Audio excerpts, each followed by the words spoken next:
ከደቀ መዛሙርቱ መካከል ሁለቱ ተከተሉት የሚለው ተከተሉት። ረቢ ሆይ ወዴት ትኖራለህ? የት ነው የምታሰማራው? ምን ማድረግ ስለፈለጉ ሰምተዋል። የዓለምን ኃጢአት ሊያስወግድ የሚችል የእግዚአብሔር በግ እንደሆነ አውቀዋል።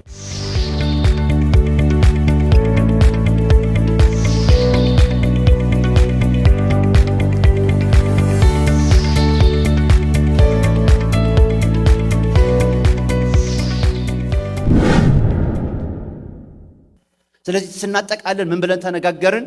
እግዚአብሔር ይሄንን የክርስትና እድገታችንን እንደዚህ እያሳደገልን ከልጅነት እዛ ጋር ያለው ልጅነት ምን አይደለም ብለናል። ይሄ አንደኛ ቆሮንቶስ ምዕራፍ 3 ላይ ያለውና ዕብራውያን ምዕራፍ 5:12 ላይ ያለው ልጅነት አይደለም። ይሄ ሕፃናት ሆናችሁብኝ ጠንካራ እሱ አይደለም ብለናል። ይሄ ኢየሱስ ክርስቶስን የማወቅ በክርስቶስ ኢየሱስ የማደግ ልጅነትን ነው ብለን ተነጋግረናል። ስለዚህ በዚህ ፕሮሰስ ውስጥ አድገን ስንጨርስ ምን ብያቸዋለሁ? እግዚአብሔር ለአባትነት ያብቃል። አሜን ነው። እናቶችንም በአባትነት መንፈስ ያብቃችሁ። ምን ማለት ነው? አደራ ተቀብሎ እውነትን ተቀብሎ ምን አለን ስንነጋገር? በእኔ ዘመን ወንጌል አይበረዝም፣ በእኔ ዘመን ወንጌል አይሸቃቀጥም። የወንጌል እውነት በቃ ምክንያቱም እንዲህ ያሉ ሰዎች ናቸው ከዛ ከጥንቷ ቤተክርስቲያን ጀምሮ ይህን 2000 ዘመን ይሄ ወንጌል እንዳይበረዝ የሚከፈለውን ዋጋ ሁሉ እየከፈሉ አንዳንዶች ለራሳቸው ለስጋቸው ሲሉ ሊበርዙ ሲፈልጉ፣ አንዳንዶች የስተትን አሰራር ሊያስገቡ ሲፈልጉ፣ አንዳንዶች ወንጌልን ስጋዊ ሊያደርጉ ሲፈልጉ ኖ እያሉ ከልጅነት ወደ ጉብዝና ከጉብዝና ወደ ማስረከብ የዘለቁ ሰዎች ያደረሱልን ወንጌል ነውና እኛንም እግዚአብሔር በአባትነት መንፈስ ይባርከን። አሜን። በቃ እግዚአብሔር አደራ ሰጪ ትውልድ ያድርገን እግዚአብሔር። አሜን። አንድ ቤተክርስቲያን የምታውቁት ቤተክርስቲያን ያው እዚህ አሜሪካ ያለች ቤተክርስቲያን ምን አደረጉ? ቤተክርስቲያን እንትኑን ምንድነው እዳቸውን ከፈሉና ጨረሱ። ከፍለው እንደጨረሱ ከፍለው የጨረሱበት የመጀመሪያው ሳምንት ላይ አንድ ነገር አደረጉ። የመጀመሪያው ሳምንት ላይ አዲሱን ትውልድ ወጣቶቹን ያንግ አደልት የሚባሉትን በሙሉ ጠሩና ከዛ በኋላ እነዚህ የቤተ ክርስቲያን መስራች የሚባሉት ቀድሞ የነበሩ ሰዎች ነበሩ።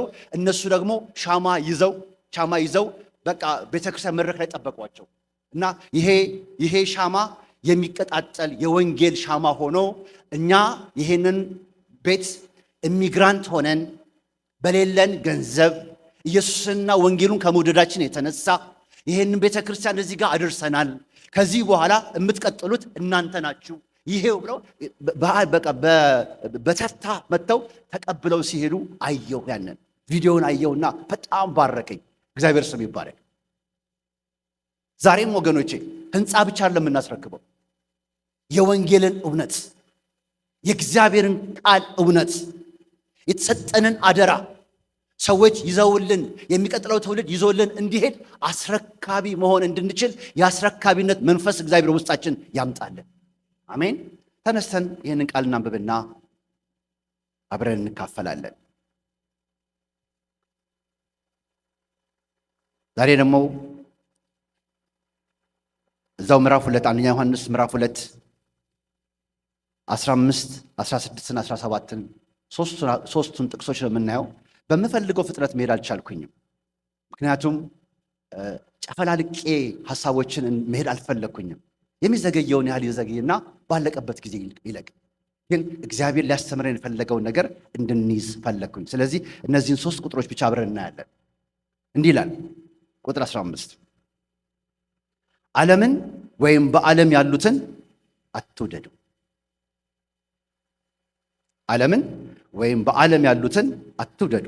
በዓለም ያለው ሁሉ እርሱም የሥጋ ምኞት፣ የዓይን አምሮት፣ ስለ ገንዘብም መመካት ከዓለም ስለሆነ እንጂ ከአባት ስላልሆነ ማንም ዓለምን ቢወድ የአባት ፍቅር በእርሱ ውስጥ የለም። ዓለሙም ምኞቱም ያልፋሉ፣ የእግዚአብሔር ፈቃድ የሚያደርግ ግን ለዘላለም ይኖራል። እግዚአብሔር ስም ይባረክ። እጆቻችሁን ዘርጉና ዓለሙም ምኞቱም ያልፋሉ በሉ። ድምፁ በጣም ደካማ ነው። ዓለሙም ምኞቱም ያልፋሉ። የእግዚአብሔርን ፈቃድ የሚያደርግን የተባረከ ነው። እግዚአብሔር አምላክ ሆይ ዛሬ ከዚህ ጉባኤ ጋር እለምንሃለሁኝ። እውነት ነው የምናየው ዓለም የምንኖርበት ዓለም የሰዎችን ልብ እያባበለ ያለ ብዙዎችን የነጠቀ ዓለም ምኞቱም ብልጽግናውም ሐሳቡም በዛ ውስጥ ያለው ሁሉ ያልፋል። ዛሬ ላይ እኔና ወንድሞቼ እኔና እህቶቼ የማያልፈውን ያንተን መንግስት ማገልገል እንድንችል እንድትረዳን እንጸልያለሁ። የማያልፈውን ያንተን መንግስት ማገልገል እንድንችል እንድትረዳን እንጸልያለሁ። በሚያልፍ ዘመን እግዚአብሔር የማያልፈውን ያንተን ክብር እግዚአብሔር መሞላት እንድንችል እንድትረዳን እንጸልያለሁ። እግዚአብሔር አምላክ ሆይ ሳናውቅ የምንኖርባት ዓለም አታላን ልባችንን እያባበለች እግዚአብሔር ወስዳው ቢሆን ዛሬ በቃል ተግሳጽ ቅረጸን፣ መልሰን፣ ገስጸን። እግዚአብሔር አምላክ ሆይ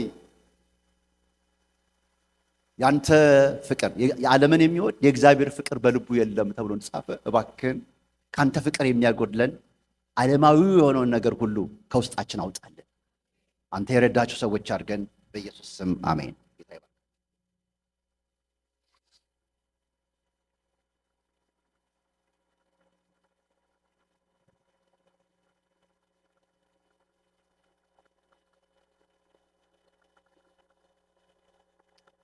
እግዚአብሔር አምላክ የተባረከ ይሁን።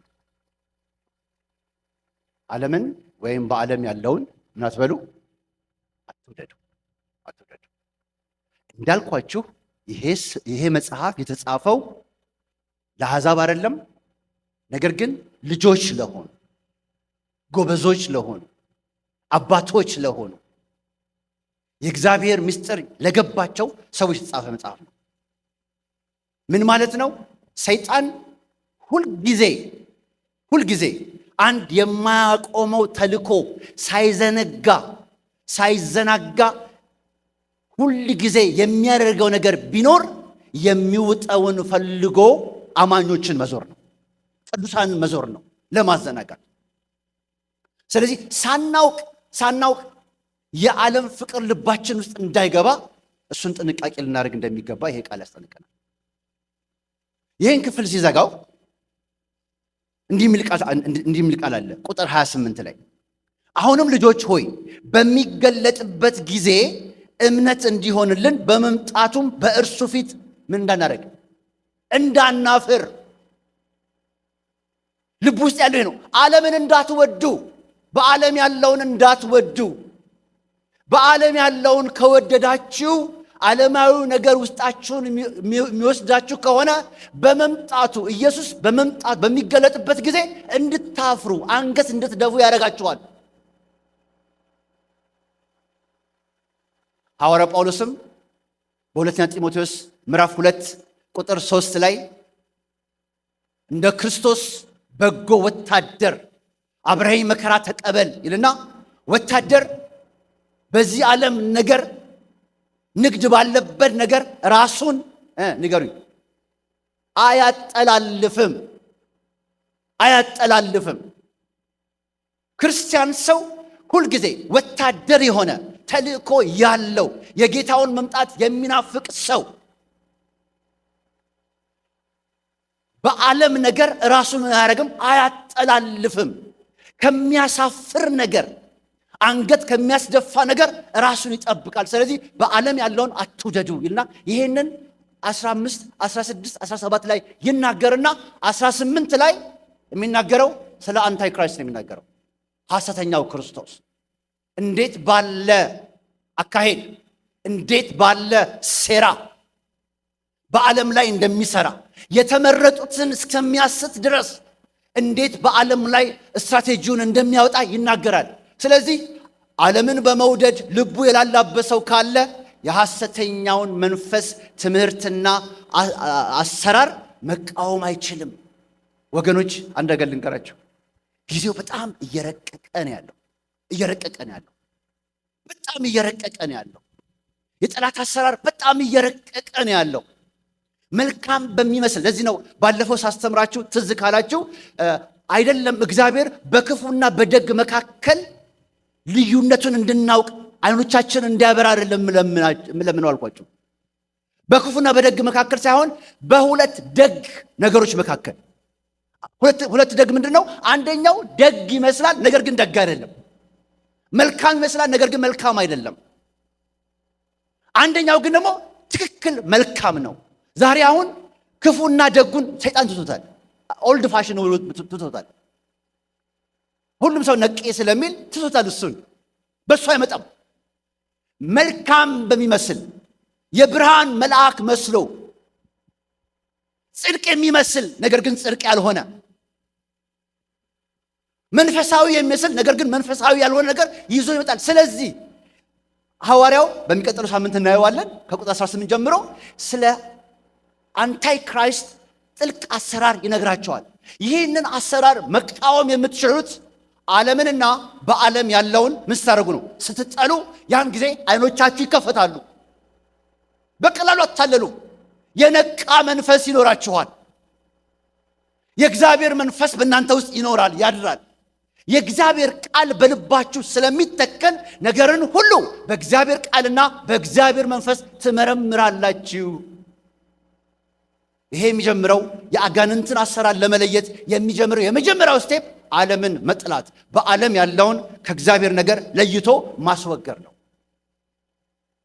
ስለዚህ ዛሬ እንዴት ነው ለዚህ ጉባኤ ዓለምን አትውደዱ ብለን የምትሰብከው እንዳትሉኝ፣ በዛም ዘመን ሐዋርያው ዮሐንስ በፊት ለፊቱ ላሉ ቅዱሳን ልጆች ለተባሉ፣ ጎበዞች ለተባሉ፣ አባቶች ለተባሉ በመጀመሪያው እምነታቸው ጸንተው እንዲቀጥሉና ይህንን የወንጌልን አደራ እንዲያስረክቡ በዓለም ያለውን አትውደዱ። በዓለም ያለው ነገር የእግዚአብሔርን ፍቅር ምን ያደርጋቸዋል? ያስጥላቸዋል። እዚህ ጋር አንድ ነገር እንናገር። በዓለም ያለውን አትውደዱ፣ ዓለምን አትውደዱ የሚለው ሐሳብ ሊትራሊ ከወሰነው ትክክል አይደለም። በቀጥታ ከወሰነው እንዴት ነው ዓለምን የማልወደው? እንዴት ነው ተፈጥሮን የማልወደው? እንዴት ነው በምድር ላይ ያሉን ሰዎች የማልወደው? ግጥም አድርጌ ነው የምወደው። እኔ አይደለሁም እግዚአብሔርም ጭምር ይወዳል። እግዚአብሔር ፍጥረትን ከፈጠረ በኋላ ሁሉ ምን እንደሆነ አየ? መልካም እንደሆነ አየ። ክብር ለእግዚአብሔር ይሁን። አልፎ ከዛ አልፎ እንኳን ሰማያት እንኳን እነዚህ ፍጡራን የእግዚአብሔርን ክብር ይናገራሉ። እግዚአብሔር ስም ይባረክ። እንዴት እንደሚናገሩ ባላውቅም ግን ይናገራሉ። እግዚአብሔር አለ ይላሉ። እግዚአብሔር ስም ይባረክ። እግዚአብሔር ስራው ድንቅ ነው፣ እግዚአብሔር ጥበቡ ኃያል ነው ያሉ ይናገራሉ። አስተውሎ ለሚያያቸው ሰው እግዚአብሔር ስም ይባረክ። ስለዚህ እሱን አይመስለኝም፣ በዓለም ያሉትንም ሰዎች አይመስለኝም። አይደለም። ምክንያቱም በእርሱ የሚያምን ሁሉ የዘላለም ሕይወት እንዲኖረው እንጂ እንዳይጠፋ እግዚአብሔር ምንም ብሏል? አንድያ ልጁን እስኪሰጥ ድረስ ማንን ወደደ? እግዚአብሔር ስም ይባረክ። ስለዚህ በዓለም ያሉት ኖ አይደለም። ታዲያ ምንድን ነው? ሲስተሙን የዚህ ዓለም ገዢ በምድር ላይ ተጥሏል። የዚህ ዓለም ገዢ የራሱ የሆኑትን እየያዘ ሲስተሚክ በሆነ አሰራር አንድ ከኢትዮጵያ የመጣ የቅርቤ ሰው ነጋዴ ነው። በጣም ነጋዴ ነው፣ ይነግዳል። እና ኢትዮጵያም እዚህም እየመጣ ይነግዳል። ኢትዮጵያም እና አሁን ጠቅሎ ገባ እዚህ እና በኋላ አንድ ነገር አይገባኝም ነበረ አለ። ምንድነው ስለው አሜሪካ ሲስተሙን ካላወቅከው ሲስተሙን እስክታቅ የሚልበት ነገር በጣም ጆሮዬን በቃ እንትን አድርጎኝ አልገባኝ ነበር። አሁን ገባኝ አለኝ።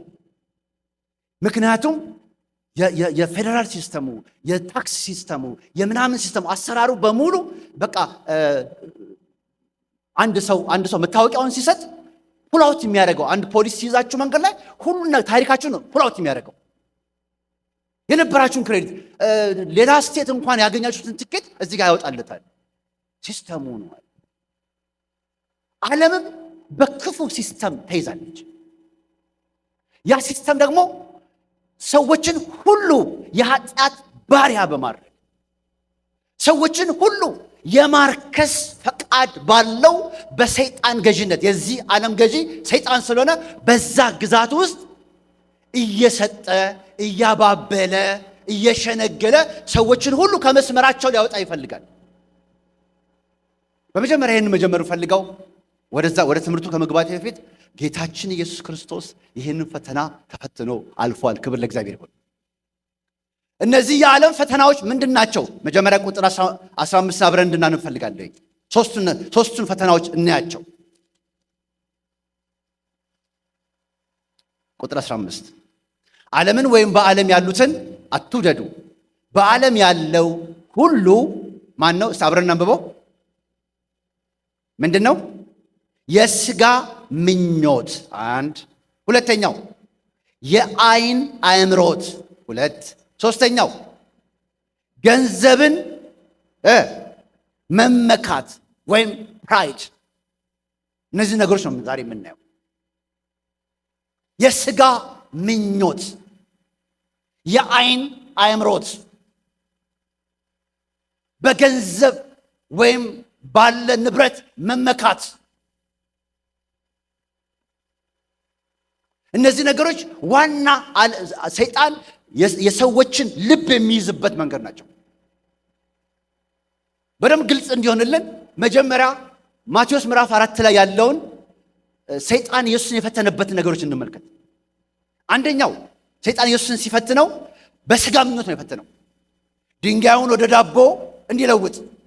ምክንያቱም ጌታ ኢየሱስ ክርስቶስ ለ40 ቀናት እንደጾመ አየ። ለ40 ቀናት በጾመ ጊዜ ኢየሱስ ፍጹም ሰው ስለሆነ ምን ሆነ ይላል? ንገሩኝ። ተራበ፣ ራበው፣ ምግብ አማረው። ይሄ ሳይመገብ የሚኖር ከዘላለም እስከ ዘላለም ያለ ነገር ግን ስለኔና ስለናንተ ኮንፋይንድ ሆነው ሰው የሆነ የባሪያን መልክ የያዘው ጌታ፣ ሁሉን መጋቢ የሆነ ጌታ ተራበ ይላል። ተራበ። ሥጋው ምግብን ናፈቀ፣ ውሃን ናፈቀ። ስለዚህ እንደ ተራበ አወቀና ሰይጣን መጣ በሥጋ ሐሳብ። የዕብራውያኑ ጸሐፊ እንደሚናገር ምዕራፍ 4 ላይ እንደሚናገር ከቁጥር 16 ጀምሮ እንደሚናገር እሱ በነገር ሁሉ ተፈትኗል። ጌታ ስም ይባረክ። ከምን በቀር? ከኃጢአት በቀር በነገር ሁሉ ያልተፈተነበት ፈተና የለም። ለዚህ ነው የሚቸገሩትን የሚፈተኑትን ሰዎች ሊረዳ የሚችልበት አቅም ያለው አምላክ ስለሆነ፣ እንደገና ደግሞ ተፈትኖ ያለፈ ሊቀ ካህን ስላለን ክብር ለእግዚአብሔር ይሁን። ስለዚህ በነገር ሁሉ ተፈትኗል። መጣና በሥጋው በኩል ሊያስጎመጀው መጣ። እኔ ድንጋዩን ዳቦ መሆን እንደሚችል ሊያሳምነው ትችላለህ። ዳቦ ማድረግ ትችላለህ። በልተህ የጊዜውን ኒድህን ማርካት ትችላለህ። በል ድንጋዩን አለው። ሰው ንገው ጨርሱት። በእንጀራ ብቻ አይኖርም ብሎ መታው። ጌታ ስም ይባረክ። ሁለተኛው የዓለምን ክብር ሁሉ አሳየው ይላል። እናንተ ሄዳችሁ አምልኩት። የዓለምን ክብር ሁሉ፣ የነገስታቱን ክብር ሁሉ አሳየውና ይህን ታያለህ አለው። የምታየውን ሁሉ ሰጠሃለሁ፣ ግን ምን በልልኝ? ወድቀህ ብትሰግድልኝ። አያችሁ፣ አሳየው የዓለምን ነገስታት ክብር ሁሉ፣ ጌጣቸውን፣ ክብራቸውን፣ የሚኖሩትን ኑሮ፣ ፓላሱ። እንግዲህ ለዚህ ለነገስታቱ ንጉሥ፣ ለጌቶቹ ጌታ፣ የሁሉ ጅማሬ ለሆነ ጌታ ምን አይነት ደፋር እንደሆነ አላውቅም። ሰይጣን ተዋውቀን እኮ ከጌታ ጋር ያውቀዋል እኮ፣ ኢየሱስን ያውቀዋል። ትዝ ካላችሁ ማርቆስ ወንጌል ስናጠና ማርቆስ ወንጌል ምዕራፍ 1 ቁጥሩ ወደ መጨረሻው አካባቢ ላይ አንተ የናዝሬቱ ኢየሱስ ሆይ ልታጠፋን መጣህል? አውቄሃለሁ አለ። ትዝ ይላችኋል? አውቄያለሁ። የት ነው ያወቀው? ድሮ ጥንት እዛ አንስቶ ሲፈጠፍጠው ያውቀዋል ከሰማይ። ጌታ ስም ይባረክ። ያውቃል፣ ግን ደፋር ነው። ለኢየሱስ ያልደከመ ሰይጣን ለአንተም አይደክምም፣ ለአንቺም አይደክምም። ሊያባብልሽ አሽሞንሙኖ ያመጣዋል። የዓለምን ጉዳይ አሳየውና ወድቀህ ሰግድልኛል። አምላክህ ብቻ ስገድ ተብሎ ተጽፏል ብሎ ሰበረው። ኢየሱስ ጌታ ነው። ዛሬ ይህንን ጸጋና መንፈስ በላያችን ላይ እግዚአብሔር ያፍስስ። አሜን ነው። አሜን በሉ። ይህንን መንፈስ በላያችን ላይ ያደርግ። ዓለምን የሚያስንቅ በዓለም ያለውን ነገር ሁሉ የሚያስክድ የክርስቶስ መንፈስ በላያችን ላይ ይምጣ። ቤተክርስቲያን መልኳ እየተቀየረ እየወጀበ በቃ እየመጣበት ዘመን ነው ወገኖች። ልነቃ ይገባል። ከእንቅልፍ የምንነቃበት ሰዓት አሁን ነው እንደሚል ዛሬ እግዚአብሔር ያንቃል።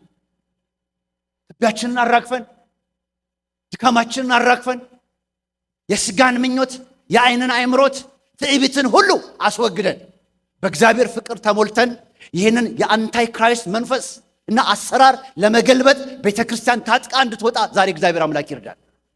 ኢየሱስ ጌታ ነው። ሶስተኛው ወደ መቅደስ ጫፍ አወጣው ይላል እዛው ስፍራ ላይ። ወደ መቅደስ ጫፍ አወጣና ራስን ወርውር አለው። አንተ እኮ ትችላለህ፣ ማን ይነካሃል? በቃ ትልቅ አድርጎ ሳለውና ምን አንተ ሁሉ ነገር ለአንተ ይገዛልሃል፣ ትችላለህ ማን ብሎ ራሱን ከፍ አደረገለት። አውቆ አይደለም እኮ ወዶ አይደለም፣ ሊፈጠፍጠው ፈልጎ ነው፣ ሊያዋርደው ፈልጎ ነው። ዛሬ በእንደዚህ አይነት ትዕቢት ነው ብዙዎቻችን ጠላልፎ የሚጥለን። አንቺ ይላል ትዝ ይላችኋል አይደለ? ናቡከደነጾር ያን ባቢሎንን ሰራ። በጣም የምትገርም ከተማ፣ በጣም የሚገርም ግንብ በዘመኑ። እኛ በአሁኑ ዘመን ሰባቱ ምንድን ነው የሚባሉት ታላላቅ በቃ ምንድን ነው ወንደር የሚባሉትን ልክ እንደነሱ በዛ ዘመን በጊዜ ትልቁ ሰራና ሲጨርስ በሰገነቱ ላይ እየተመላለሰ ይቺ አለ በጉልበቴ ብርታት አለ። አያችሁ ሰይጣን ውስጡ ሲገባ ይጥለው ፕራይድ። ይቺ በጉልበቴ ብርታት ሲል ወዲያውኑ አንድ እጅ መታችው። ሁሉን የሰጠ የሚያከብር ሰው የሚያደርግ ድሃ የሚያደርግ ባለጸጋም የሚያደርግ እግዚአብሔር ብቻ መሆኑን ያውቅ ዘንድ ወይም እስኪያውቅ ድረስ በነዛ ዓመታት ይሄ ሰው የሄደበትን ነገር ታውቃላችሁ። ኢየሱስ ጋር መጣና በል ትችላለህ አለው። ነው አምላክን እግዚአብሔርን ማታርገው አትፈታተኑ። እኔ አይደለሁም በእኔ ያለ እግዚአብሔር ያድነኛል። እግዚአብሔርን አስቀደመ። ዛሬ እነዚህ ነገሮች በጣም ቁልፍ ነገሮች ናቸው። እነዚህ ነገሮች በማስተዋል የሚቀጥሉን ሀሳቦች አብረን እናያለን። የሥጋ ምኞት ወደ ራስ ኢየሱስ የእምነታችን ራስና ፈጻሚ የሆነው ሊቀ ካህናችን ኢየሱስ መከራውን ታግሶ የእሱን ጽዋ ጠጥቶ አባቱን አክብሮ ሄዷል። በክርስቶስ ኢየሱስ የነበረ ይህ ሀሳብ ደግሞ በእኛ ደግሞ ሊኖር ይገባል። ምን ልናደርግ? ዓለምን ንቀን፣ በዓለም ያለውን ክደን፣ የሥጋን ምኞት ንቀን፣ የዓይንን አምሮት እምቢ ብለን፣ እንደገና ፕራይድን እምቢ ብለን በዚህ ዘመን እኔ የጌታ ነኝ፣ ሕይወቴ የጌታ ነው ብለን ይሄንን ቴምፕል ይሄንን ቤተ መቅደስ በንጽህና መጠበቅ እንድንችል እግዚአብሔር አምላክ ይርዳል። አሜን ነው። ከኔ ጋር ናችሁ ወገኖቼ? ነቃ በሉና ይሄንን ቃል ስሙ። ዛሬ እግዚአብሔር ከዚህ በኋላ የሰይጣን አሰራር የአንታይ ክራይስት ስፒሪት እየፈጠነ እየተጠበበ በጣም ረቂቅ በሆነ መንገድ እየመጣ ያለበት ቤተ ክርስቲያንን ጭምር የሚበረብር ነገር ይመጣል። ሰባቱ ቤተ ክርስቲያናትን ጌታ ሲወቅሳቸው ያቺን ሴት ኤልዛቤልን ስለምትታገሳት አይደል የሚለው። ሰይጣን ደፋር ነው። ቤተ ክርስቲያን መጥቶ የኤልዛቤልን ምክር ይረጫል። እግዚአብሔር ይገስጸው። ዓለምንና በዓለም ያለውን ካልጠላን በቀላሉ ዲሲቭድ እንሆናለን፣ እንስታለን፣ እንሳሳታለን፣ አልፈንም ሰዎችንም እናሳስታለን። ስለዚህ ዛሬ ወገባችንን መታጠቅ እንድንችል እግዚአብሔር ይርዳል። የሥጋ ምኞት ሶስቱንም ዴፊኒሽን አስቀምጬላቸዋለሁ። ዲፋይን ያደረኩ ነገር ምንድን ነው ብለን ግራ እንዳንጋባ። የሥጋ ምኞት ማለት ከቁጥጥር በላይ የሆነ መጎምጀትና ከእግዚአብሔር ፈቃድ ውጪ ራስን ደስ ለማሰኘት የሚካሄድበት መንገድ ነው። ዲፋይን ማድረግ ከፈለጋችሁ ደግመዋለሁ። ከቁጥጥር በላይ የሆነ መጎምጀት፣ ከእግዚአብሔር ፈቃድ ውጪ ራስን ደስ ለማሰኘት የሚካሄድበት መንገድ ሁሉ የሥጋ ምኞት ነው። አቴንሽናችንን የሚወስድ ቀልባችንን ሁሉ የሚወስድ ሳናውቀው በስሜት ፈረስ ላይ ወጥተን በማይሆን ዓለም ውስጥ የሚነዳን ነገር ካለ ቆም እንበል። ከእግዚአብሔር ከአባታችን ፈቃድና ከእግዚአብሔር ሐሳብ ውጪ ደስታ ሊያመጣልናል ብለን አእምሯችንን የማረከን ነገር ካለ እሱ ከእግዚአብሔርም ጭምር ያወጣናልና ቆም እንበል። የሥጋ ምኞት እሱ ነው። ሰይጣን የሚገባበት መስኮት፣ ወደ ሰው ልብ የሚገባበት መስኮት ምኞት የተባለ መስኮት ነው። ያሰክራል ምኞት። ለዚህ ነው ዕብራውያን ምዕራፍ 3 ቁጥር 1 ላይ የእምነታችን ራስና ፈጻሚ የሆነውን ክርስቶስን ምን በሉ? ተመልከቱ። ምን አድርጉ? ከኢየሱስ ላይ ዓይናችሁን አታንሱ። ትኩረታችሁ ኢየሱስ ይሁን። ናፍቆታችሁ ኢየሱስ ይሁን። ድሪማችሁ፣ የቀን ድሪማችሁ ኢየሱስ ይሁን። አሜን ይሁን። አለበለዚያ ጠላት በቀላሉ ጠልፎ ሊጥለን ይችላል። ምኞት ጸንሳ ምን ታደርጋለች? ኃጢአትን ትወልዳለች። አባት ልጅ እና አያት ናቸው። ተቀባብለው ነው ሰውን ወደ መቃብር የሚወስዱት። አዎ ተቀባብለው። ምኞት ልጅ ነው፣ አባቱ ኃጢአት ነው። ከዛ በኋላ ሞት ለሚባል ያቀብለንና ወደ መቃብር። እንዲህ ነው የሚያደርገው የምኞት ጅማሬ። ያሰክራል ምኞት። ምንም ነገር ይሁን ልባችንን የያዘንን ነገር መመርመር አለብን። ምንድን ነው የሚነዳን? በጣም የሚያተጋን ነገር፣ ጊዜያችን የወሰደብን ነገር ምንድን? በጣም ቆም ብለን መጠየቅ አለብን። ዘመኑ ከባድ ስለሆነ፣ ቅድም እንዳልኳችሁ የሰይጣን አሰራር በጣም ረቂቅ ስለሆነ ያ ክፉና ደግ የሚባለውን ጫወታ ትቶታል። እሱን እንደማያዋጣ ግብሰል የጭራቅ ምናምን እንዳርጎ ምናምን ነገር ትቶታል። እሱን አሁን ረቂቅ በሆነ መንገድ ጽድቅ በሚመስል መልካም በሚመስል ነገር ቀልባችንን እየወሰደ ከእግዚአብሔር ቤት ያድቀናልና ዛሬ የነቃ መንፈስ እግዚአብሔር ይስጠን። አሜን። ክፉና ደጉን ሳይሆን በቢቱን በቱ ጉድስ መለየት እንድንችል እግዚአብሔር አምላክ መንፈሳችንን ያንቃ። ሁለተኛ ጴጥሮስ ምዕራፍ 2 ቁጥር 14 ላይ እንዲህ የሚል ቃል እናገኛለን።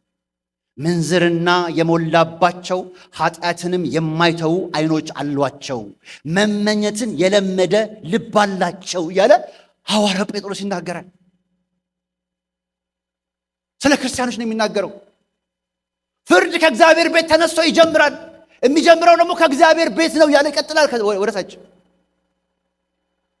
እግዚአብሔር በሕዝቡ መካከል ይፈርዳል። ለምን ቢባል ብዙዎች ዓይኖቻቸው በብዙ ነገር ተይዘዋል። ዓይኖቻቸው በምንዝርና ተሞልተዋል ይላል። በዓይኖቻቸው ያመነዝራሉ። ያንንም ዓለምን መውደድ ይሄ ነው። የኛ ያልሆነው ነገር ላይ ወገኖቼ ቀልባችንን እንዳናሳርፍ፣ እግዚአብሔር ያልፈቀደልን ነገር ላይ ቀልባችን እንዳናሳርፍ፣ ሰይጣን ሊጠልፈን በዙሪያችን የሚወረውራቸው ነገሮች በመጀመሪያ እግዚአብሔር ለኔ ያዘጋጀው ነገር ነው። ምናቸውን ሰጣቸው። ከዛ በኋላ ምን ነበር እሱ ቃል ጠፋብኝ። የፈለጉትን ሰጣቸው። ከዛ በኋላ ለነፍሳቸው ምን ሆነ? ክሳት ሆነ። የምንፈልገው ነገር ሁሉ አይጠቅመንም። ስለዚህ በሚያስፈልገን ነገር ላይ ብቻ ትኩረት ማድረግ እንድንችል እግዚአብሔር አምላክ ይርዳል። የቱ ነው የሚጠቅመው? ጴጥሮስ ሲነግረን ዓይኖቻቸው በምንዝርና ተሞልተዋል። ሴት ላይ ብቻ አይደለም ምንዝርና፣ ወንድ ላይ ብቻ አይደለም ምንዝርና፣ እሱም ነው። ግን የራስ ያልሆነ ነገር መመኘት፣ በምኞት ዓለም መጋለብ። አልቅት የማይጠግቡ 4 ልጆች አሉት ይላል ምሳሌ ላይ። ምንም ይሉ አምጣ የሚሉ የማይጠግቡ። ዛሬ እግዚአብሔር አምላክ ይርዳል። እዛው ምሳሌ ላይ ግን ምዕራፍ 11 ቁጥር 25 ላይ የምትባረክ ነፍስ ትጠግባለች። እግዚአብሔር ስም ይባረክ። የረካም እርሱ ደግሞ ይረካል። ኢየሱስ ጌታ ነው። የሚያረካ ኢየሱስ ነው። የሚያረካ የሚያጠግብ እግዚአብሔር ነው። ይሄ የምናየው ነገር በልተን መልሶ ይርበናል። ያልነዳነው መኪና ለመግዛት እንሯሯጣለን። እጃችን ስናስገባው ይሰለቸንና ሌላ መኪና እናያለን። እኔ አሁን የገዛኋትን መኪና በጣም ቆንጆ መኪና ነች። ሰው ሁሉ የሚገርመኝ ምን ሆኜ ነው እላለሁ። ሰው ሁሉ ያየው ሰው ሁሉ ሲመጣ ዋት ዘ ከለር ይላሉ። ኢትስ ቢዩቲፉል ከለር ይላሉ። በጣም ብራንዱ ይሉኛል። እኔ ደግሞ መኳንንት ሁልጊዜ የምወደው ትልቅ መኪና ነው። ልጆቼ ናቸው በጣም እንትን አድርገውኝ በቃ አሳምነውኝ የገዛትና ሁሌ በቃ የነዳሁኝ ተለቅ ያለ መኪና ካየሁ የሰው ልጅ አይረካም። እንዴት ነው እግዚአብሔር በመልካም መኪና ባርኮኝ፣ በመልካም ነገር ባርኮኝ፣ የሰጠኝን ነገር እያጣጣምኩኝ ለዚህ ያበቃኝ፣ ይህን ያደረክልኝ፣ የባረከኝ አንተ ነህ ስምህ ብሩክ እያልኩኝ መባረክና መኖር ሲገባኝ አሁንም አይኔ ማትራል። አያችሁ የሰው ነገር። እኛስ እንዴት ነን? እግዚአብሔር ምን ያልሰጠን ነገር አለ? እንዲህ ያልባረከን ነገር ምን አለ? ግን ከሰይጣን የሆነ ከዓለም የሆነው ነገር ምንድነው? ሰውን በመጎምጀት መያዝ፣ ሁልጊዜ ማስጎምጀት፣ የያዝነውን ነገር እንድንንቀው፣ ህይወታችን እንድንንቀው፣ አገልግሎታችን እንድንንቀው፣ ሁልጊዜ እዛ ጋር ያለውን ነገር እንድናስብ የሚያደርግ ይሄ ዓለማዊ መንፈስ ነው። እግዚአብሔር ይስበርልን። እግዚአብሔር በሰጠን ትዳር፣ እግዚአብሔር በሰጠን ህይወት፣ እግዚአብሔር በሰጠን አገልግሎት፣ እግዚአብሔር በሰጠን ንብረት መርካት እንድንችል እግዚአብሔር ይርዳል። አንዱ ዓለምን መውደድ የማይጠግብ ምኞት ነው፣ የማይረካ። እንዲህ አይነት የሆኑ በቃ ሌላ ነገር ያምራችሁ ይሆን? ዛሬ እግዚአብሔር ለምኞቶቻችን ከልካይ ገደብ ማድረግ እንድንችልና ሊመጣ ባለው ዘመን ሊመጣ ያለውን ኢየሱስን ማሰብ እንድንችል እግዚአብሔር ይርዳል። ቀልባችንም መንፈሳችንም ወደ ኢየሱስ መሆን እንዲችል እግዚአብሔር ይርዳል። ሰዓት እየፈጠነ ነው ያለው። የአንታይ ክራይስት ስፒሪት ነው ይህንን የሚያደርገው። በሚቀጥለው አስተምራችኋለሁ። ከቅዱሱ ቅባት ተቀብላችኋል። በቅዱስ መንፈስ በእግዚአብሔር መንፈስ ካላያችሁት ካለየሱስ በስተቀር በጣም መልካም ሆኖ ነው የሚመስለው። ስለዚህ ዓለማዊ ነው፣ ከአጋንንት ነው፣ ከሰይጣን ነው፣ ከሰው ነው፣ ከፍጥረት ነው። ስለዚህ ጣሉት፣ ለእናንተ አይሆንም። ከጸጋችሁና ከቅባታችሁ ያጎላችኋል። እግዚአብሔር አምላክ ይርዳል።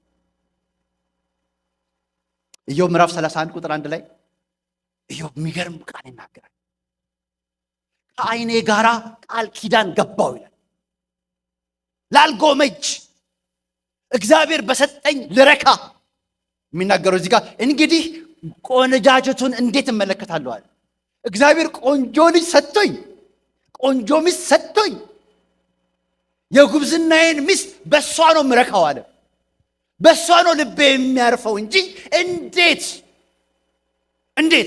እንዴት ወደ ሌላ እመለከታለሁኝ? ስለዚህ ምን አደረግኩኝ? ከዓይኔ ጋራ ቃል ኪዳን ገባው። ምን ላደርግ? ወደዛም ላልመለከት፣ እግዚአብሔር በሰጠኝ ብቻ ልረካ። ዛሬ ከእግዚአብሔር ጋር እንደዚህ አይነት ቃል ኪዳን ማድረግ እንድንችል እግዚአብሔር ይርዳል። ዘመናችን ምንዝርና የሞላበት ዘመን ነው። ምንዝርና የሞላበት ዘመን ነው።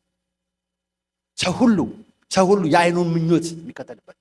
እንደውም ይሄ በጣም ከባድ ቃል ይናገራል። የለመደ ልቦና አላቸው ይላል። ከባድ ቃል ነው። ለኃጢአት ነገር ለማዳ ሆነዋል ማለት ነው። ሌላ ነገር ካልተመኙ፣ ሌላ ነገር ካልጎመዡ መኖር ይሄ የአንድ ቀን ጉዳይ አይደለም። የአንድ ቀን ኃጢአት አይደለም። በቃ አይኖቻቸው መንከራተቱ፣ መጎምጀቱ፣ ሁልጊዜ ሌላን ነገር መፈለጉ ባህል ሆኖባቸው የባህሪ ችግር ሆኖባቸዋል እና የለመደ ልቦና አላቸው። ዛሬ እግዚአብሔር አይኖቻችንም ልባችንንም ሰብሰብ ማድረግ እንድንችል እግዚአብሔር ይርዳል። የምኞት ባህሪያቶች ባለንና በተቀበልነው ነገር አለመርካት ነው። ዓለምን እንድንወድ የሚያደርገን ነገር እግዚአብሔር የሰጠንን አውቀን ከእግዚአብሔር በተቀበልነው ነገር አለመርካት። ዛሬ በተቀመጣችሁበት መቀመጫ ላይ ስለ ሚስቶቻችን፣ ስለ ልጆቻችን፣ ስለ ባሎቻችን፣ ስለ እግዚአብሔር በእጃችን ላይ ስለሰጠን ነገር፣ ስለምሰራው ስራ እግዚአብሔር ሆይ ተባረክ ማለት እንድንችል እግዚአብሔር ይርዳል። አመሰግንሃለሁ፣ የማይገባኝን መልካም ነገር አድርገህልኝና አመሰግንሃለሁኝ፣ አም ሳቲስፋይድ ማለት እንድንችል እግዚአብሔር ይርዳል። ቃሉ እንደዛ ነው የሚለው፣ የረካ እርሱ ደግሞ ይረካል ይላል። እግዚአብሔር ቆሞ ይጠብቃል። ደጋግሜ ይሄን ቃል ተናግሬዋለሁ፣ የምወደው ቃል ስለሆነ፣ እግዚአብሔርን የሰራበት ቃል ስለሆነ። እግዚአብሔር ቆሞ ይጠብቃል። ምን እስኪሆን? ጌታ ሆይ ባደረግከው በቤቴ፣ በልጆቼ፣ በስራዬ፣ በሰጠኝ ነገር፣ በሰጠኝ አገልግሎት አም ሳቲስፋይድ ረክቻለሁ፣ ስም ይባረክ ስትሉ ምን ይሆናል? የሚቀጥለው የረካ እሱ ደግሞ ምን ያደርጋል? ሌላ እርካታ አለው። እግዚአብሔር ስም ይባረክ። ወደዛ የእርካታ ዓለም መግባት ትፈልጋላችሁ? ተቀርቶ የማያልቅ ወደማይወሰድ ሰላም በክርስቶስ ኢየሱስ ሙላት ውስጥ የሚገኘው የእግዚአብሔር በረከት በክርስቶስ ኢየሱስ በሰማያዊ በረከት መባረክ ትፈልጋላችሁ? አም ሳቲስፋይድ በሉ። ዛሬ ወደ ቤት ስንገባ ስለ እያንዳንዱ ነገር ምን ያደረጋችሁ? ጌታ ሆይ አመሰግናለሁ፣ ከበቂ በላይ ባርከኸኛል ማለት እንድንችል እግዚአብሔር ይርዳል። ከበቂ በላይ ከማስበው በላይ ምናልባት ጉድለት መስሎ ሊታያችሁ ይችላል። ጉድለት መስሎ ያሳያችሁ ሰይጣን ነው። ሁል ጊዜ ነው የሚያሳያችሁ። እንዴ እኔን ይችን የመሰለ ቆንጆ መኪና ሰጥቶኝ፣ በእውነት ቆንጆ መኪና ስታፕ ሳይን ላይ ሁሉ ሳቆም ዊንዶ ሮል ዳውን አድርገው፣ በእውነት በእግዚአብሔር ፊት እኔ ግን አልረካም። ይህንን ቀንበር እግዚአብሔር ይስበርልን። አሜን፣ ይስበርልን። እግዚአብሔር ሆይ አንተ ስጦታችን ነህ፣ አንተ ቤታችን ነህ፣ አንተ ንብረታችን ነህ። በሰጠህን ባደረከው ነገር ሁሉ we are satisfied ማለት እንድንችል። ሁለተኛው በእሽቅድድምና በፉክክር መኖር የምኞት ባህሪያት። በእሽቅድድም ዓለም መኖር፣ በፉክክር ዓለም መኖር። ትዳሩ ፉክክር ነው፣ ኑሮ ፉክክር ነው። አገልግሎት እንኳን ሳይቀር ፉክክር ሆኗል። ዛሬ እግዚአብሔር ይርዳል። ራሳችንን መሆን እንድንችል እግዚአብሔር ይርዳል። አንተ በጣም ልዩ የሆንክ በእግዚአብሔር የተወደድክ እግዚአብሔር የከበረ ነገር ያስቀመጠብህ የእግዚአብሔር ክቡር ሰው ነህ። አንቺ በእግዚአብሔር የተወደድሽ የተመረጥሽ እግዚአብሔር ልዩ ጸጋ ልዩ ነገር ያስቀመጠብሽ የእግዚአብሔር ሴት ነሽ። እግዚአብሔር በሰጠን ሳቲስፋይድ መሆን እንድንችል እግዚአብሔር ይርዳል። አይደለም ነገሩ ግን እንደዛ አይደለም።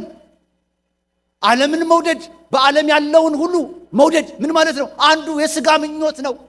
በምኞት መስከር፣ አለመጥገብ፣ አለመርካት ነው። በተቀበልነው ትዳር፣ በተቀበልነው አገልግሎት፣ በተቀበልነው ነገር ሁሉ በቃ ሳቲስፋይድ መሆን እንድንችል እግዚአብሔር ይርዳል። ከፉክክር ዓለም እግዚአብሔር ያውጣል። አሁንም ተናግሬዋለሁ ግን ልናገረው ስለሚጠቅም። አንድ ሰው መጽሐፉ ላይ ጻፈውን ነው። ምን አለ? ቴክሳስ ሂውስተን ቴክሳስ ነው ያለው እና ውጭ ወጥቼ እሮጣለሁ አለ። በቃ አንዳንድ ቀን እሮጣለሁ አለ እና ፓርክ ውስጥ እሮጣለሁ። እየሮጥኩኝ እንደዚህ እየሮጥኩኝ አለ የሆነ ሰውዬ አያለሁ አለ። ከፊት ሲሮጥ ሳየው አለ ይሄ ሽማግሌማ አይቀድመኝም ብዬ አለ ፈጠንና እቀድመዋለሁ አለ። አሁንም እሱን አቀድሜ ደግሞ ሲሄዳል ሌላ ተሞቷል። ይችማ አትቀድመኝም ብዬ ደግሞ አሁንም ፈጠን ሳምባዬ በጉሮሬ ሊወጣል። በፉክክር ዓለም ነው ያለሁት አለ። ማንም እዛ ፓርክ ውስጥ ከነሱ ጋር እንደምፎካከር ከነሱን ለመቅረብ እንደምጥር አያውቅም አለ። እኔ ነኝ አለ ፉክክር ዓለም ውስጥ ተሞልቼ አለ እከሌንም እከሊትን እቀድማለሁ ብያለ በቃ ልሞት አለ። ዛሬ እግዚአብሔር ይርዳል። እንደሱ ይሆን ይመስለኛል። ዓለም ዘንድሮ በፉክክር ተሞልታለች። ሀገር ከሀገር ጋር ይፎካከራል፣ ብሔር ከብሔር ጋር ይፎካከራል። እኛ መካከል እንኳን ገብቶ ባለን ነገር እንኳን መፎካከር ጀምረናል። ከፉክክር ዓለም ወጥተን የራሳችንን ፔስ የራሳችንን ሩጫ መሮጥ እንድንችል እግዚአብሔር ይርዳል።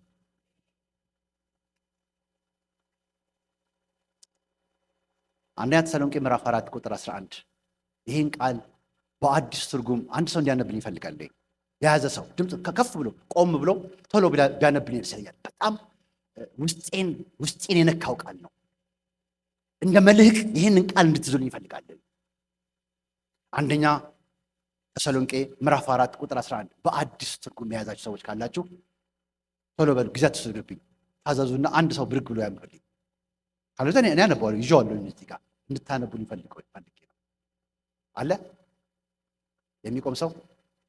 እሺ ቁሚና አንብቢልን። ጌታ ኢየሱስ ይባርክሽ።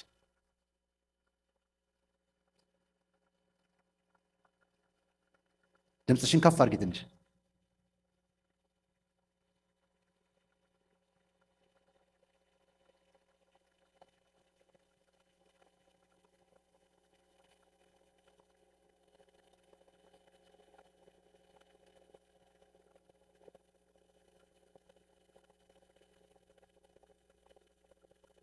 እሺ ጌታ ኢየሱስ ይባርክሽ፣ ተባረኪልኝ። እሷ በቀድሞ ትርጉም ነው ያነበበችልን፣ በአዲስ ትርጉም ያነብልኝ ፈልገው። እሺ እኔ ላንብብላችሁ። እሺ እሺ፣ አንዬ ተባረኪ።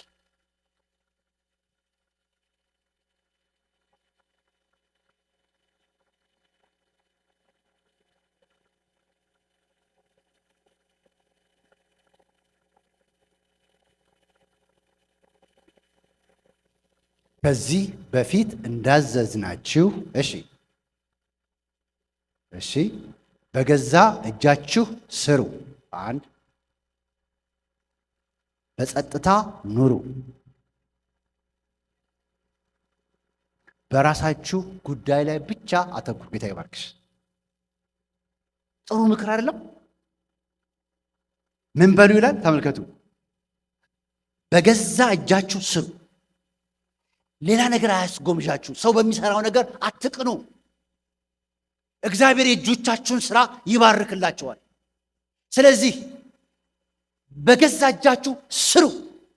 አንደኛው። ሁለተኛው በጸጥታ ኑሩ። ዓለም ካልተመቀኘን፣ ካልተገፋፋን፣ አንዱን ካላሳደደ ሰው የሚበለጽግ አይመስለውም፣ የሚያድግ አይመስለውም፣ የሚባረክ አይመስለውም። የሆነ ቦታ ነው የሰማሁት። እንዲህ አሉ። በቃ እግዚአብሔር ሰውየውን እባርክሃለሁኝ፣ ግን ላንተ የማደርገውን የድሮ እንትን ነው፣ ምንድን ነው አባባል ነው። ላንተ የማደርገውን ግን ለማን? ለባልንጀራ እጥፍ አደርግለታለሁኝ። እባርክሃለሁ፣ ጸሎትን ሰምቻለሁ፣ አደርገዋለሁ አሉ። ከዛ በኋላ ምን ብሎ ለመናሉ? በቃ እንደዛ ከሆነ ጌታ ሆይ በቃ አይኔን አጥፋው፣ አንድ አይኔን አጥፋው አለ። የባልንጀራ ምን እንዲሆን? ዓለም እንደዛ ነች። እናንተ ግን በእጃችሁ ስሩ፣ በጸጥታ ኑሩ። ሶስተኛውን ያዙልኝ። በራሳችሁ ጉዳይ ላይ ብቻ አተኩሩ። ማይንድ ዩር ኦውን ቢዝነስ። አያገባህም የሷ ነገር። ከመጸለይና ከመርዳት በስተቀር እሷ የሷን መንገድ ነው የምትሮጠው፣ እሱ የራሱን መንገድ ነው የሚሮጠው። በሰው ህይወት እየገባ አትዘባርቅ፣ አታደርግ። በጸጥታ ኑሩ፣ በእጆቻችሁ ስሩ። ማይንድ ዩር ኦውን ቢዝነስ። በገዛ ጉዳያችሁ በራሳችሁ ጉዳይ ላይ አተኩሩ። የጀመራችሁትን ሩጫ፣ የጀመራችሁትን ገድል እንዴት አድርጋችሁ በድል እንደምታጠናቅቁት በራሳችሁ ጉዳይ ላይ አተኩሩ። ካስፈለገ ለወንድም ጸልይለት፣ ለእህት ጸልይላት። በተረፈ ግን እሷም የራሷን ገድል ትጋደላለች። በራሳችሁ ጉዳይ ላይ አተኩሩ። ፐርሰንቴጁን ፈልጌ ያጣሁት ብዙ ሰርች አድርጌ ያለሁኝ፣ ግን ፐርሰንቴጁን ፈልጌው ነበረ። በዓለም ላይ በየቀኑ የሚሞቱትን ፐርሰንቴጅ ያስቀምጥና ከዛ በኋላ በዛ ቁጥሩ ይናገርና ይሄን ያህል ሰው ይሞታል ካለ በኋላ ከሚሞቱ ሰዎች ግን ይሄን ያህል ፐርሰንት ይላል። ፈልጌ ያጣው ፈልጌ ይሄን ያህል የተወሰነውን ፐርሰንት ግን በማያገባው ጉዳይ ገብቶ ነው የሚሞተው ይላል። እኔ አይደለም ጥናቱ ነው የሚለው፣ በማያገባው ጉዳይ። ዛሬ እግዚአብሔር ይርዳል። አሜን። እንደ ክርስቲያን የወንድሜ ጉዳይ ይመለከተኛል፣ የእህቴ ጉዳይ ይመለከተኛል፣ እጸልይላታለሁኝ። በተረፈ ግን እያንዳንዳችን የገዛ መንገዳችንን ማጠብጠብ አለብን። እግዚአብሔር ያስጀምረንን ነገር ያን ጊዜ መልካም ይሆናል። ሐዋርያ ጳውሎስ ይመከራል ለተሰሎንቄ ሰዎች። በሉ እንግዲህ ደህና ሁኑ፣ እግዚአብሔር ከእናንተ ጋር ይሁን። ግን አንድ ምክር ጣል ላድርግላችሁ፣ በእጆቻችሁ ስሩ። በሰው ድካም ከሰው አትጠባበቁ፣ ሰነፍ አትሁኑ። ጸጥ ብላችሁ በጸጥታ ኑሩ። አትጠላሉ፣ አትነካኩ፣ የሰላም ሰው ሁኑ። በራሳችሁ ጉዳይ ላይ አተኩሩ። ያን ጊዜ በዓለም ካለው ነገር ትጠበቃላችሁ ይላል። ሁለተኛው ሰዓቴ እግዚአብሔር ይመስገን። ወርሺፖች ጌታ ይባርካችሁ። በጣም ጥሩ አድርገው የሰጡኝ 15 ደቂቃ ላይ ጥብረር ነው የምጨርሰው። አይዟችሁ። እሺ፣ ሁለተኛው የአይን አእምሮት። ቅድም ያነበብነው የስጋ ምኞት አለ የሚለው የስጋ ምኞት፣ የአይን አእምሮትና ስለ ገንዘብ መመካት አለ የሚለው። ሁለተኛው ዓለምን መውደድ፣ የእግዚአብሔርን ፍቅር ከውስጣችን ድሬን የሚያደርግ ለወንድማችን ያለንን ፍቅር ድሬን የሚያደርግ ለአንታይ ክራይስት ስፒሪት ተላልፈን እንድንሰጥ የሚያደርገን ነገር ሁለተኛው ምንድነው ካላችሁ የአይን አምሮት። አይናችን በሚሄድበት አቅጣጫ እንዳንሄድ አይናችንን መከልከል እንድንችል ዛሬ እግዚአብሔር ይርዳል። ብዙ ነገሮች ወደ ውስጣችን የሚገቡት በአይን መስኮት ነው እና የአይን አምሮት አንዱ ዓለም ክርስቲያኖችን አታክም ታደርግበት መንገድ ነው። አሁንም ዴፊኒሽን ልስጣችሁ የአይን አምሮት ምን ማለት እንደሆነ። የአይን አምሮት ማለት በአንድ ነገር ላይ ከመጠን ያለፈ ትኩረት በመስጠት ስጋን ለማይገባ ነገር ተላልፎ እንዲሰጥ በማድረግ ከእግዚአብሔር ሐሳብ ሰውን የማስወጣት ኃይል ያለው ኃጢአት ሰው ላይ ይሰለጥናል። ደግሞ የአይን አምሮ ማለት በአንድ ነገር ላይ ከመጠን ያለፈ ትኩረት በመስጠት ስጋን ለማይገባ ነገር ተላልፎ እንዲሰጥ በማድረግ ከእግዚአብሔር ሐሳብ ሰውን የማስወጣት ኃይል ነው። ከእግዚአብሔር ፈቃድ፣ ከእግዚአብሔር ሐሳብ። ቶሎ ብዬ በጣም ብዙ ሰዎች ናቸው ያሉት። እናንተ 3 ሰዎች ጠቅስላችሁ ሌሎቹን እናንተ አስቧቸው። በጣም ብዙ ሰዎች አሉ ጊዜ ስለማይበቃ። ግን የመጀመሪያዋ ሰው ሔዋን ነች። ይህን አትብሉ አላቸው። አትብሉ ከተባለ አትብሉ ነው። አትንኩ ከተባለ አትንኩ ነው። የእግዚአብሔርን ፈቃድ ነው ማድረግ ያለብን። አንዳንድ ጊዜ ግን እግዚአብሔር በሌለበት ነገር ላይ አይናችንንም ቀልባችንንም እንወስዳለን። እኔ ዛፉ ጋር ሄዳ ምን እንዳቆማት አላውቅም። ካልጠፋ ዛፍ ኤደን ገነት ውስጥ ካልጠፋ ዛፍ በጣም ብዙ ዛፍ ነው ያለው። በጣም ሰፊ የሆነ እርሻ እኮ ነው ያለው። ሁሉም ፍሬያማ ነው። ግን ካልጠፋ ቦታ ሰይጣንና እባቡ የተገናኙት የት ጋር ነው? በዛች ዛፍ ጋር አገኛት። ከዛ በኋላ ነገር ሰበካት። የራሱን ስብከት ሰበካት። ዓለማዊ የሆነ ስብከት ሰበካት። ከእግዚአብሔር ጋር የሚያጣላውን ባዶ እንድትሆን የሚያረጋትን ከኃጢአት በታች እንድትሆን የሚያረጋትን ሰበካት። እንደሚገባ አድርጎ ደግሞ ጎበዝ ሰባኪ ነው የሚሰብከው። ወንጌል አይደለም ክፋት ነው የሚሰብከው። ሰውን ኮንቪንስ ማድረግ ይችልበታል። አየች። ከዛ በኋላ በእውነትም ለመብላት ምን የሚያደርግ ነው? ያማረ ነው አለች። ዛሬ እግዚአብሔር ይርዳል። ለመብላት ያማረ እንደሆነ ለዓይንም የሚያስጎመጅ ነው አለች። እግዚአብሔር እኮ ወደዛ አትሂጂ ብሏል። አትሂጂ፣ ከኔ ህልውና ያወጣሻል፣ ከኔ ይለይሻል ብሏል። ነገር ግን ሰይጣን መጣና አሳያት። አካን እናንተ ኢያሱ ምዕራፍ 7 ቁጥር 21 ላይ ይሉት ታሪኩን በሙሉ አመልኩት። ግን አካን ጎመጀ፣ አየ። የሚያየው ነገር ምን ነበረ? እናንተ ቁጥር 21 ይላል ያማረ የሰናዖር ካባ። ስሙ እዚህ ጋር ሰውየው የለበሰውን ካባ ነው የሚመለከተው። ያማረ የሰናዖር ካባ 200 ስቅል ብር። የት አግኝቶ መዘነው? ይሄንን ብር እንዴት አወቀው? በጣም ትኩረት ሰጥቶ በጣም በብዙ ናፍቆት ሲጎመዥ ስለነበረ የዓይኑ አእምሮት እዛ ላይ ስለነበረ ብዙ ነገር የሚያስተውልበትን ኤፈርቱን፣ ጉልበቱን፣ ጸጋውን ሁሉ እዛ ላይ አድርጎ ማማሩን እንደገና 200 ስቅል ብር 50 ስቅል ወርቅ ዓይኖቼ አይተው ተመኘዋቸው አለ ለኢያሱ ሲነግረው። ምንድን ነው ያመጣህብን? ምንድን ነው ያደረክብን? ዋይ ለምን ሲለው በቃ የሰናዖር ካባ አማረኝ አለ። እንደኔ መኪና ቅድም እንዳልኳችሁ እግዚአብሔር የሰጠው ካባ እኮ አለ። እግዚአብሔር የሰጠው ውበት እኮ አለ። እግዚአብሔር የሰጠው ክብር አለ። ነገስታትን ድል መንሳት የሚችል የእግዚአብሔር አብሮነት ከነሱ ጋር እኮ ነበረ። እግዚአብሔር ከሰጣቸው በረከት ይልቅ እሱ የሚያስጎመጀው ጠላቱ የለበሰው ሌላ ሰው የለበሰው ካባ ነው። ዛሬ እግዚአብሔር ይርዳል። ዛሬ እግዚአብሔር ይርዳል። በእውነት ቤተክርስቲያኑን እግዚአብሔር ይፈውስ። እያንዳንዳችን እግዚአብሔር ይፈውስ። አእምሮታችንን እግዚአብሔር ይፈውስ።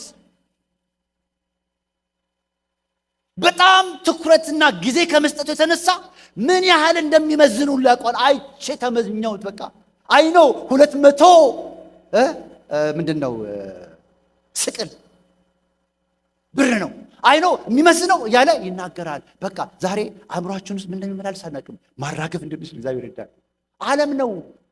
ዓለምንና በዓለም ያሉትን አትውደዱ፣ ከእግዚአብሔር ፍቅር ይለዩዋቸዋል። ዓለሙም ምኞቱም ያልፋሉ። እናንተ ልባችሁም ትኩረታችሁም መሆን ያለበት የማያልፈው ርስት ላይ ነው። አሜን። የማያልፈው ርስት ላይ ሊመጣ ያለው የእግዚአብሔር መንግስት ላይ የተዘጋጀላችሁ ክብር ላይ ነው እንጂ በምድራዊ ነገር ቅድም እንዳልኩት አትጠላለፉ። ጢሞቴዎስ አንተ በጎ ወታደር ነህ፣ አንተ አገልጋይ ነህ፣ አንተ ተዋጊ ነህ። በማይገባ ንግድ አትጠላለፍ። ጠልፎ ሊጥለን ያለውን ነገር ከእግራችን ላይ ማንከባለል እንድንችል እግዚአብሔር ይርዳል። አይ ዶንት ኖ ምን እየዞረን ምን እያደባብን እንደሆነ የእያንዳንዳችን ቻሌንጅ ምን እንደሆነ አላውቅም። የተለያየ ነው። እሱን ሁሉ አሽቀንጥረን በመጣል ዓለምን እምቢ ማለት እንድንችል እግዚአብሔር ይርዳል። ዓለምን መውደድ በእኛ መካከል እንዳይገኝ እግዚአብሔር እንዲህ አለ፣ ዓለምን የሚወድ የእግዚአብሔር ፍቅር በእርሱ አንድ ሰው ለሁለት ጌቶች መገዛት አትችልም። ሰይጣንም እግዚአብሔርም፣ ገንዘብም ኢየሱስ፣ ዓለምም አይሆንም። የምታመልኩትን ዛሬ ምረጡ እንዳለ ወገኖቼ፣ ዛሬ ወገባችሁ የታጠቀ መብራታችሁ የበራ ይሁን ተብሎ የተጻፈ ወገባችንን መታጠቅ እንድንችል ነው። የረሃብ ስሜት ሲሰማቸው እናቶቻችን ወገባቸውን ያደርጋሉ። ሰርግ አለብኝ፣ ድግስ አለብኝ፣ የልጄን ሰርግ አላበላሽም፣ ድካምን ነው። እግዚአብሔር አምላክ ይርዳል። የዳዊትን ታውቁታላችሁ። በማይገባ ስፍራ ቆሞ ሲመለከት እንዴት አድርጎ ተጠላልፎ እንደወደቀ። ሶስተኛው ስለ ገንዘብ መመካት ነው። ስለ ገንዘብ መመካት አሁንም ዴፊኒሽኑ ስለ ገንዘብ መመካት ማለት ለተደረሰበት ስኬት ሁሉ ለእግዚአብሔርም ሆነ ለሰዎች ዕውቅናን በመንፈግ በራስ ጥረት እና በራስ ጉልበት በራስ ዕውቀት እንደተገኘ በማሰብ ስሙ ይችን ቃል በማያሳውቅ መልኩ እግዚአብሔርን ሸፍኖ ራስን ማጉላት። ሰማችሁኝ? ድጋሚ ላንብብላችሁ። ስለ ገንዘብ መመካት ወይም ፕራይድ ማለት ለተደረሰበት ስኬት ሁሉ ለእግዚአብሔርም ሆነ ለሰዎች ዕውቅናን በመንፈግ በራስ ጥረት በራስ ጉልበት በራስ ዕውቀት እንደተገኘ በማሰብና አሁን ስሙ በማያሳውቅ መልኩ እግዚአብሔርን ሸፍኖ ራስን ማጉላት። በማያሳውቅ መልኩ ያልኩበት ምክንያት በቃ ክብር ለእግዚአብሔር ይሁን ብለን አንዳንድ ራሳችንን የምናገንባቸው ነገሮች አሉ። እግዚአብሔር ረዳኝና ብለን የሆነ ራሳችንን ከፍ የምናደርግበት ነገር አለ። ወገኖቼ እግዚአብሔርን የሚሸፍን ነገር ሁሉ ከኛ ይራቅልን። ፕራይድ ክብር ከሆነ መድመቅ ካለበት መክበር ካለበት አንተን ያከበረ ከልጅነት እስከ እውቀት እስከ ሽምግልና እመራሃለሁ ብሎ እጅን የያዘ እሱ ነው ሊደምቅልህ የሚገባ ሊገንልህ የሚገባ እሱ ነው። እሱ ሲገን አንተ ትገናለህ። የእሱ ክብር ነው አንተን የሚያከብር። በሕይወታችን ሁሉ አንድ ተልእኮ አለን። እኛ የላከንን ማክበር፣ ያከበረንን ማክበር፣ ለጠራን መኖር፣ ሽርፍራፊ ነገር እንኳን ሳትቀር ለቃቅመን ክብሩን ለእግዚአብሔር ማምጣት ነው የኛ ድርሻ። ቢያምርብን፣ ቢከናወንልን፣ ቢሆንልን፣ ብናገለግል የሆነውን ሁሉ ብንሆን የሆነው ከብርሃናት አባት ከእግዚአብሔር ዘንድ በሚወጣ ጸጋ ነው። ክብር ሁሉ ለእሱ ተጠቅሎ ይሁን። ሃሌሉያ ሃሌሉያ። ደስ የሚለኝ ቃል አለ ሮሜ ላይ ያለ ቃል ላንብብላችሁ።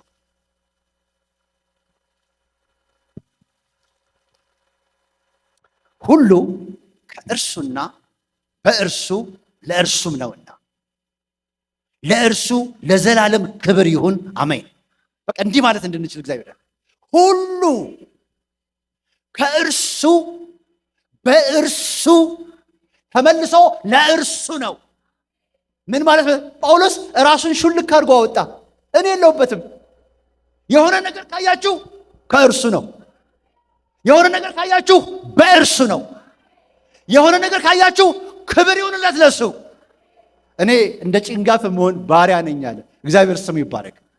እግዚአብሔር ያከበረው ሰው ነህ አንተ። ማንም ምንም አይደለህም።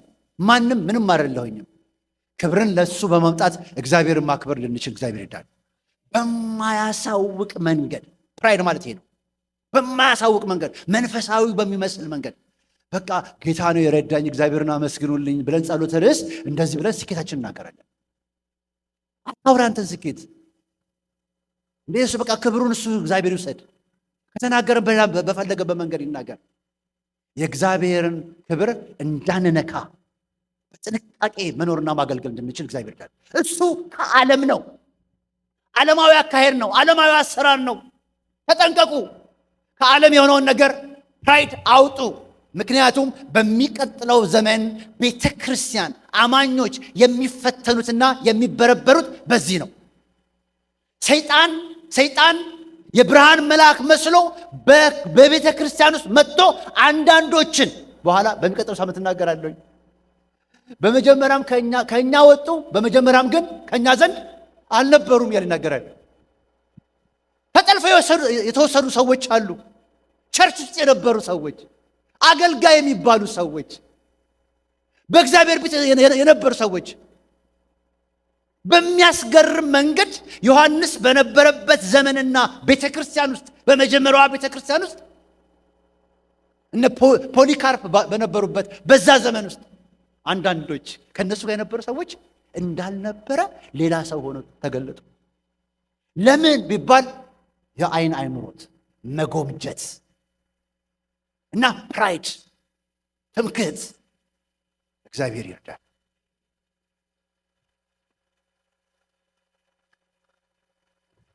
ሉቃስ 12:16 ላይ ያ ሀብታም ሰው ሁሉን ሰበሰበ፣ ፍሬውን አከማቸ፣ ጎተራውን አከማቸ። በኋላ ጎተራው ጠበበው፣ ሌላ ጎተራ ሰራ ይላል። ሌላ ጎተራ ሰራ። ከዛ በኋላ በቃ ለነፍሱ ሰበካት። እንደምታውቁት ሰበካት። እኛ ኢትዮጵያኖች በጣም ጠንካራ ሰራተኞች ነን። እኔ ስለእናንተ እግዚአብሔርን አመሰግናለሁ በእውነት ከልቤ እኮ ነው። ከተማችን ውስጥ እኮ በስማችሁ ፓርኪንግ ላት ያላችሁ ሰዎች አላችሁ። ቸርቻችን ውስጥ እኮ አሉ እኮ ኮከብ ሰራተኛ ከመሆናቸው ተነሳ፣ ስራቸውን እንደሚገባ ከመስራታቸው ተነሳ ለዛ ክብር ያበቃችሁ እግዚአብሔር ነው። እግዚአብሔር ስሙ ይባረክ። ጠንካራ ሰራተኛ ያደረገን እግዚአብሔር ነው። ግን እንዳንመካበት፣ ቀልባችን እሱ ጋር እንዳይሄድ ስለሰራው ነው። እንዲና ስላደረግኩ ነው። ከዚህ በኋላ በቃ ማንንም አዝናለሁ። አንድ ሰው ለአንድ ሰው የሆነ ሶስት ሆነን ስንጫወት ሌላ ሰው ሲናገር ነው የሰማሁት። ከልቤ ነው የምናገረው። በቃ እንዲነበርኩ አሁን ግን በቃ እግዚአብሔርም ይጠራል እና በቃ ይሄን ያህል በቃ የሚያኖረኝ ነገር በቃ እግዚአብሔር ሰጥቶኛል አለኝ ምናምን ሲል ሰማሁ። ጥሩ አይደለም። ስላለን እግዚአብሔር ይባረክ። ስለሌላችሁ ቀንቼ አይደለም። ስለሌላችሁ ስጋ ገብቶኛል፣ ስላላችሁ ስጋት ገብቶኛል አይደለም። ከባረከን በላይ እግዚአብሔር ይባርከን። ግን አይናችን ከሱ ላይ እናንሳ። አሜን። ከሆነልን በላይ እግዚአብሔር አሁንም ጨማምሮ ያደርግልን። በእውነት ልባርካችሁ፣ እግዚአብሔር ያደርግላችሁ። ግን ቀልባችሁን እንዳይወስደው። የኛ ኩራት፣ የኛ ትምክህት፣ የኛ የአይናችን ማረፊያ ኢየሱስ ነው። በቃ ኢየሱስ ነው። ኢየሱስን እያየን ነው የምንኖረው። ስለዚህ ይሄ ሰውዬ በቃ ሞልቷል። ነፍሴ ሆይ ቢ ጠጪ ብሎ አካውንት ውስጥ ያለውን ነገር ነገራት። ሲነግራት አንተ ሰነፍ ሰው የምትሞተው መቼ ነው አለው? ዛሬ ነው የምትሞተው አለው። ዛሬ ነው የምትሞተው። እኔ ሰበሰብከው ማን ይበላዋል? በተሰጠን ነገር እግዚአብሔርን ማክበርና ከፕራይድ ነፃ የሆነ ህይወት መኖር እንድንችል እግዚአብሔር ይርዳል። ስለዚህ ዘመኑ ሊፈጸም ነው። ቁጥር 28 ላይ ክርስቶስ ኢየሱስ ሊገለጥ ነው ይላል። ከ18 ጀምሮ እስከ 29 ያለውን በሚቀጥለው ሳምንት አካፍላችኋለሁ። ግን ቁጥር 28 ላይ ግን ሐዋርያው ጳውሎስ ክርስቶስ ኢየሱስ ሊገለጥ ነው፣ ኢየሱስ ሊመጣ ነው። በመምጣቱ ጊዜ ግን እንዳናፍር፣ ያልተገባ ነገር እንዳይገኝብን፣ በመምጣቱ ጊዜ ኢየሱስ መጣህልኝ ብለን ወደ ኢየሱስ መዘርጋት እንድንችል እግዚአብሔር ይርዳን እንጂ እንዳናፍር፣ እንዳንሸማቀቅ፣ አንገት ከሚያስደፋ ፕራይድ እግዚአብሔር ይጠብቀን። አንገት ከሚያስደፋ የአይን አምሮት እግዚአብሔር ይጠብቀን። አንገት ከሚያስደፋ ከጠላልፎ ከሚጥል የሥጋ ምኞት እግዚአብሔር ይጠብቀን።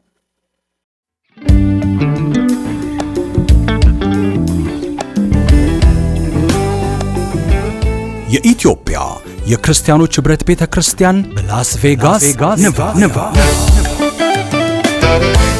ቋሚ ፕሮግራሞቻችን ረቡዕ ከምሽቱ 5 ሰዓት እስከ 7 ሰዓት የሚቆይ የአምልኮና የቃል ጊዜ ይኖረናል። እንዲሁም እሁድ ከማለዳው 11 ሰዓት ጀምሮ እስከ 1 ሰዓት ተኩል የሚቆይ የአምልኮና የቃል ጊዜ ይኖረናል። ከማክሰኞ እስከ እሁድ ከጠዋቱ 6 ሰዓት እስከ 7 ሰዓት ከ30 ኤኤም ጸሎት በቴሌኮንፈረንስ ይኖረናል። ስልክ 702 359 06 38 የመግቢያ ኮድ 323 7604 መሰላል ወይም ሃሽታግ።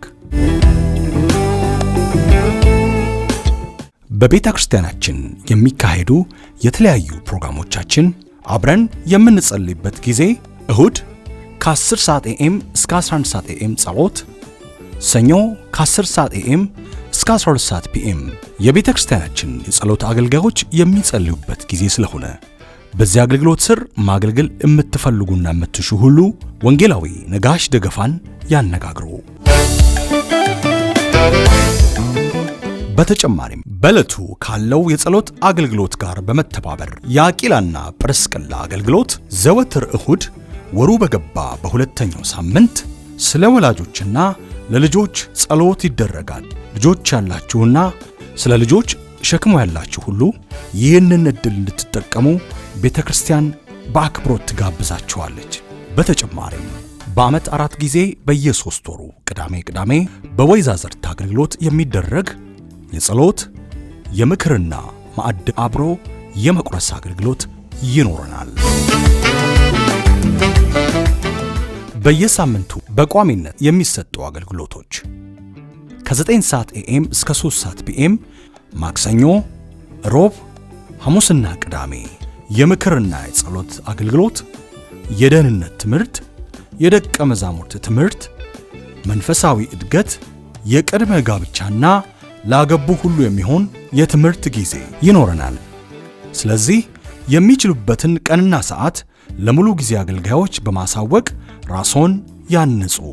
በተጨማሪም በየሳምንቱ ከሮብና ከእሁድ በስተቀር በየቀኑ የመጽሐፍ ቅዱስ ጥናቶች ይኖሩናል። በአገልግሎቱ ተጠቃሚ ለመሆን የሙሉ ጊዜ አገልጋዮች ጋር በመደወል እንድትሳተፉ ቤተ ክርስቲያን በአክብሮት ጥሪዋን ታቀርባለች። የሙሉ ጊዜ አገልጋዮች ስልክ ቁጥር ፓስተር መኳንንት አለሙ 702 327 37 70፣ ፓስተር ካሳ ግዛው 702 824 1894፣ ወንጌላዊ ነጋሽ ደገፉ 702 883 55 38። ይምጡ፣ የበረከቱ ተካፋይ ይሁኑ። ማስታወሻ፣ በየወሩ ወሩ በገባ በመጀመሪያው ሳምንት የቅዱስ ቁርባን አገልግሎት ወይም የጌታን ራት የምንካፈልበት ፕሮግራም ይኖረናል። ይምጡ፣ የበረከቱ ተካፋይ ይሁኑ። አድራሻችን 180 ኢስት በብል ሮድ ላስ ቬጋስ ኔቫዳ፣ ዚፕ ኮድ 89123። ለበለጠ መረጃ ስልክ ቁጥር 702 327 37 70፣ የፌስቡክ ገጽ ኢሲኤፍሲ ላስ ቬጋስ፣ ዩቲዩብ ቻናል ኢሲኤፍሲ ላስ ቬጋስ ኦፊሻል ያገኙናል። እግዚአብሔር አምላክ ምድራችንን ይባርክ። የኢትዮጵያ የክርስቲያኖች ኅብረት ቤተ ክርስቲያን በላስ ቬጋስ ኔቫዳ